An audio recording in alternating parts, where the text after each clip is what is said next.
à tout le monde. Il fait chaud, hein. Bah vous, si vous regardez ma vidéo en plein hiver, forcément ça va pas être le cas, hein.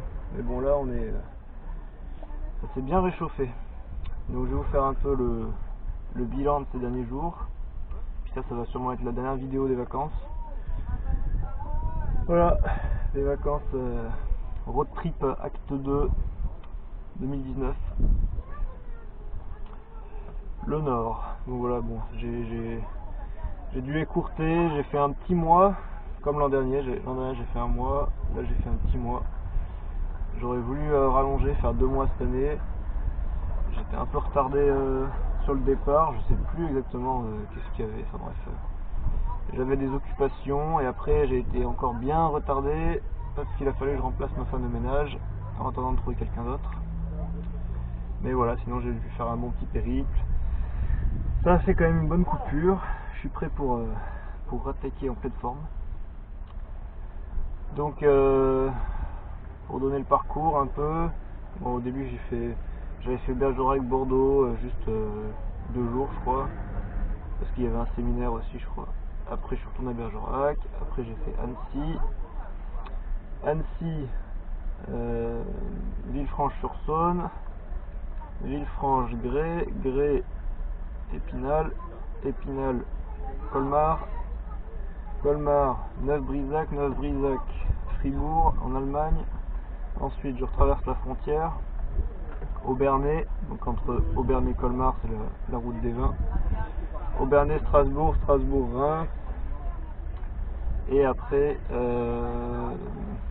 Paris, Mantes-la-Jolie, Magnanville. Et ensuite je suis allé à Fougères. Voilà. Super petite ville. Un peu en nombre d'habitants, il y en a un peu moins que Bergerac. Pourtant j'avais l'impression que c'était un peu plus grand, mais bon.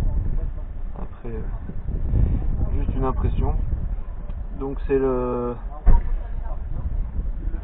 fief de... C'est le repère de Kylian Morin, alias le petit malin de l'immobilier. Donc c'est vraiment... lui il achète tout là-bas, hein. Il achète des rues entières. Incroyable. Il a la fièvre acheteuse.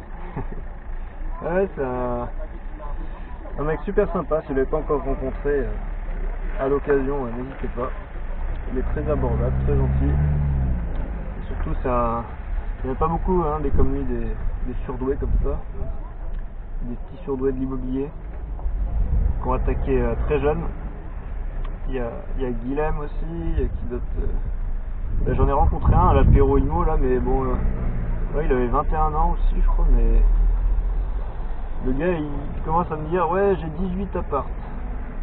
Donc en fait, il avait acheté 3 immeubles, je crois. Kylian, lui, il en a 7. Donc, je sais pas comment il a fait pour en acheter autant. Apparemment, il a juste pris un CDI, il a acheté, paf, en parallèle 3 immeubles, hop, quitté son job.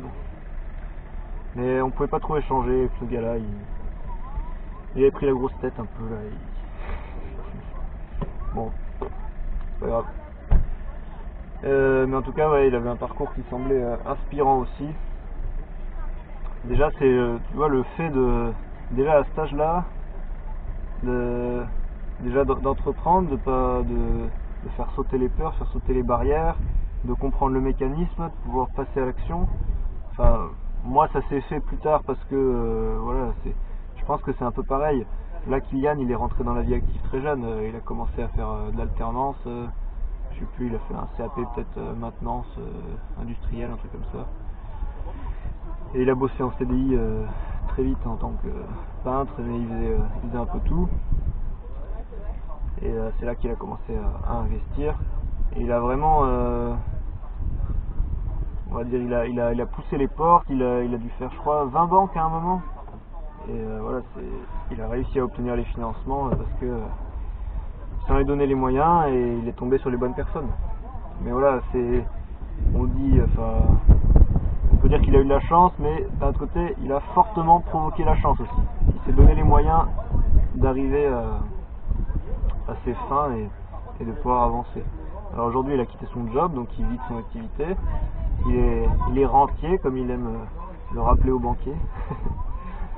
Mais ouais, moi aussi je suis rentier aujourd'hui, mais les banques aiment pas ça, quoi. Donc il verra bien. Lui apparemment ça ne le dérange pas de reprendre un CDI, s'il faut prendre un CDI, il le fera. Ah, il y a de l'air, ça fait du bien.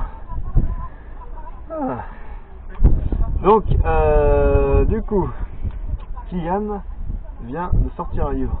Donc si vous voulez le récupérer, donc vous tapez dans Google je me fais totalement arnaquer, je me fais siphonner mon compte, arrobase je suis un pigeon, .cocu. Voilà, vous mettez ça et là vous allez tomber sur le lien pour télécharger son livre.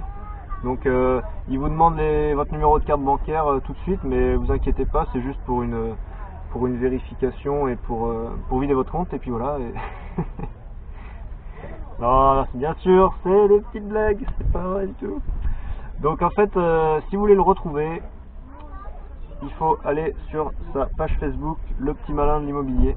Le Petit Malin de l'Immobilier. Donc vous allez sur Facebook, vous tapez dans la barre de recherche Le Petit Malin de l'Immobilier.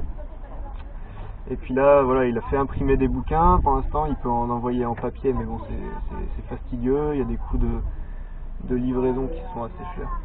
Donc sinon, je lui ai suggéré de faire un bureau de vente à domicile, à Fougères. Comme ça, les gens, ils passent chez lui acheter le bouquin et prendre, voilà, faire connaissance avec lui. Mais bon, il est déjà tellement célèbre qu'il risque d'être harcelé. Tout le monde viendra toquer à sa porte tous les soirs. Donc voilà, rejoignez-le sur sa page Facebook. Donc en fait, son livre c'est 20 logements à 20 ans. Et ouais. Donc il a acheté, bon en réalité il en avait peut-être un peu plus. Aujourd'hui il en a, je crois il a 21 ans, il en a quasiment 30. Donc en ce moment il arrête pas, quoi. Là il fait une petite pause, mais il va sûrement rattaquer. Ah, c'est bien, hein. Quelqu'un qui veut foncer, aller dans les étoiles. Pour vous dire comment le gars est inspirant, c'est la mascotte de Gilles Grimm. C'est le chouchou de Gilles Grimm. Donc même Gilles Grimm, comment on dit, l'idole, c'est pas ça le terme. Ouais, si, c'est ça, je crois. Le vénère. Donc voilà, n'hésitez pas. Donc en fait, il a écrit un livre où il a raconté son parcours, comment il a acquis ses 20 premiers lots. Et puis voilà. Il est très fort en négociation aussi. Tout le monde lui dit, mais bon, il a une réflexion qui est cohérente, qui, voilà, c'est amener l'autre à nous comprendre, à comprendre notre point de vue, et dans ce cas-là, à faire un pas vers nous, à vouloir faire un effort, à vouloir nous céder, faire des concessions pour qu'on ait une bonne affaire, quoi. Et ça, c'est important aussi. Parce que la négociation, c'est vraiment, ça peut vous faire gagner énormément d'années, hein. Si un bien vous l'achetez 20% en dessous du prix que d'autres personnes, et ben 20% plus 20% plus 20%, suivant le montant acquis, le montant du bien, ça peut faire vraiment des sommes astronomiques. Donc d'un côté, vaut mieux fait que parfait, vaut mieux avancer, parce que si on passe un an pour une négociation, c'est la meilleure affaire du monde, peut-être qu'il y aura une autre personne pendant cette année-là, elle aura acheté 3 biens qui seront des affaires moyennes. Au final, c'est celle-là qui aura gagné le plus d'argent, parce qu'elle sera passée à l'action, et voilà, automatiquement, travaux, amortissement, donc valorisation du bien, mise en location, amortissement, donc enrichissement, quoi. Et voilà. Mais si vous êtes très actif, comme lui il l'était, et il l'est toujours, si vous êtes sans cesse en train de chercher des bonnes affaires, en train de négocier, je sais pas, vous êtes sur 4 biens en négociation en même temps, vous êtes sûr qu'au bout d'un moment, ça va faire un roulement, ça va être beaucoup d'énergie au début, puis après ça va sortir. Là, moi, ça a été ça, pendant 2-3 mois, j'étais à fond sur le marché bergeracois, je cherchais partout, et puis ça y est, au bout de 3 mois, là, il y a des choses qui commencent à sortir. J'ai trouvé des biens pour ma famille, et donc j'ai aussi je vais enfin signer là en rentrant une maison que je vais diviser. Et puis normalement il devrait sortir un autre bien aussi.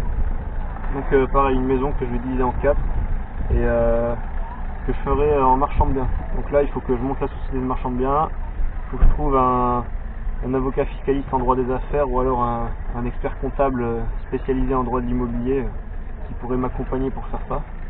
Parce que c'est un montage assez spécifique. En fait, ma société va avoir plusieurs rubriques. Donc elle sera marchand de biens en activité principale. Après il y aura aussi sous-location, elle sera l'exploitation de mes biens en courte durée pour réduire et optimiser la fiscalité.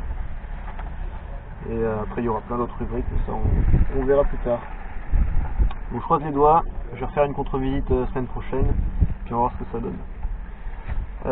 Après je dois faire également 4 visites pour ma maison. Donc je croise les doigts, 4 personnes, 4 acheteurs potentiels. Donc semaine prochaine, croisez les doigts pour moi, que j'ai une offre, que ça avance, et puis qu'on aboutisse quoi, qu'on signe. Donc ouais c'est cool. Donc ça c'est chouette, et puis voilà, après pour projet locatif là, vous êtes durs hein, les clients là. Vous voulez du 10% absolument. Hein. 10% ça sort pas tous les jours, ça dépend des secteurs. Hein. Moi dans mon secteur ça commence à être vraiment tendu. Voilà, je suis quand même assailli par pas mal d'investisseurs bordelais sur le secteur. Donc bon, bah, c'est pas grave, hein, moi aussi je vais aller investir à Bordeaux. Hein. Vous voulez pas investir à Bordeaux, bah, moi je vais venir faire du marchand de biens à Bordeaux. Et puis voilà. Comme ça on échange, attaquer Bergerac, moi j'attaque Bordeaux et puis tout le monde est content. Bon bref, trêve de plaisanterie. Donc voilà, je vais rechercher sur des villes alentours, on va voir s'il y a des choses qui sortent. Et puis voilà, je commence à avoir quelques contacts clients de côté, voilà, qui sont motivés, qui sont réactifs, mais malheureusement on n'a pas tant de biens qui sortent. Ensuite pour continuer sur le parcours un peu, donc du coup j'ai vu Kylian, après on est remonté, lui il a un chantier près du Mont Saint-Michel donc je l'ai rejoint là-bas. Donc du coup je suis allé au Mont Saint-Michel, je l'avais jamais vu donc ça c'est sympa. Je pensais qu'on pouvait faire tout le tour, mais il y a une sorte de château en fait dessus. D'ailleurs ça ressemble à la bande dessinée L'île Noire de Tintin, ça ressemble un peu au château sur l'île Noire, alors je sais pas s'il s'est inspiré du Mont Saint-Michel ou pas, mais ça ressemble pas mal.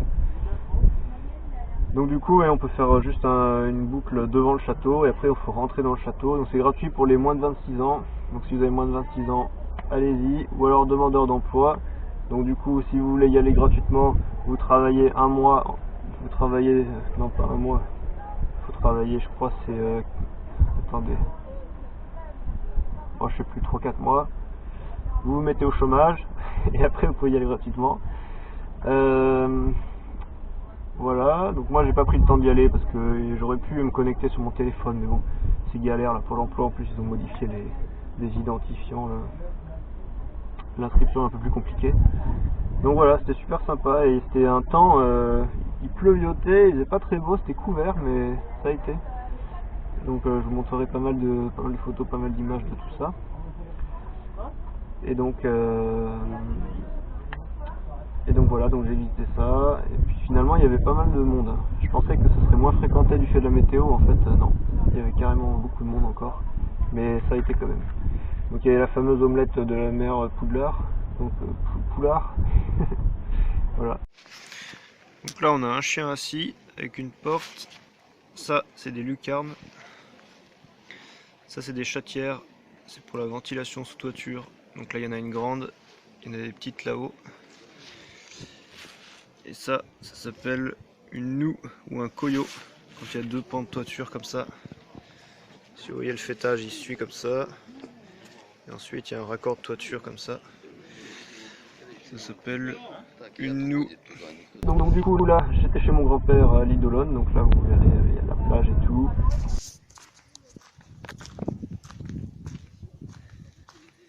C'est toujours les vacances. C'est là, le club des rentiers, yeah. On a de la chance. Ah mais non, c'est fini là, ça va trop vite là, c'est plus cette chanson là maintenant, c'est démodé ça. Maintenant c'est Alex, Capitaine Flamme, c'est ça. Tu nous délivreras des méchants formateurs. Je connais pas l'air par cœur encore Alex, hein, je suis désolé, c'est trop récent pour moi. T'as pas fait assez de live encore. Mais on va vite la retenir celle-là aussi, t'inquiète pas.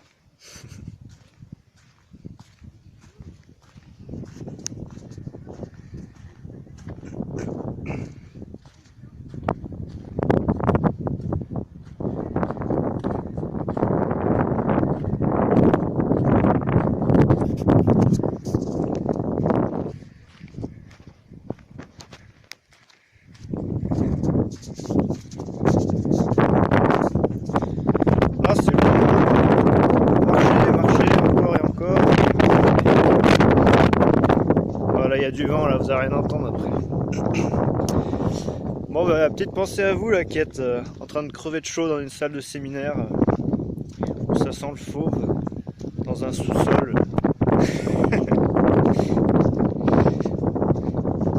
Moi ça va, je suis pas mal où je suis. Bon, il n'y a pas trop de gens à qui discuter pour faire du brainstorming, mais c'est pas grave. On se retrouvera bientôt, certainement, pour la plupart aux Philippines.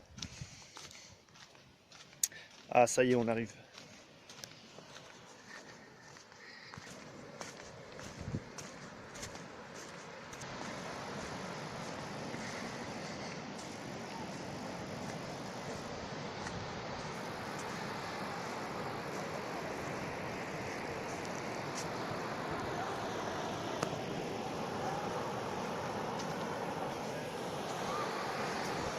Après, je vais descendre voir un collègue investisseur, François de Meurice, je crois, Dixie, le bodybuilder investisseur. Vous irez voir sur sa chaîne YouTube, il partage des vidéos inspirantes de son quotidien d'investisseur et d'accompagnateur immobilier.